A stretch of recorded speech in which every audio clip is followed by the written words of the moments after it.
કેસની સુનાવણીનો એક વિચિત્ર કિસ્સો સામે આવ્યો। વર્ચ્યુઅલ સુનાવણી દરમિયાન પક્ષકારની અશોભનીય હરકત સામે આવી।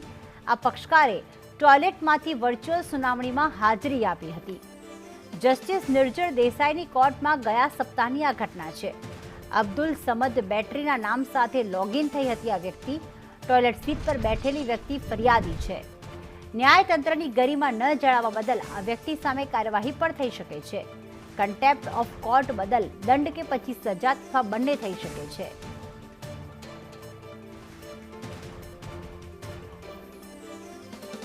તો હાઈકોર્ટની સુનાવણીમાં વિચિત્ર કિસ્સો, જેમાં જે પક્ષકાર જે ફરિયાદી છે તેની વર્ચ્યુઅલ હાજરી દરમિયાન તે ટોયલેટની સીટ પર બેઠો છે અને હાજરી આપી રહ્યો છે।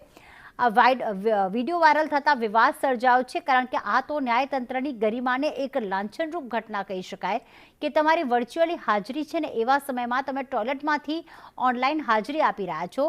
આ વિડીયોએ ચર્ચા જગાવી છે।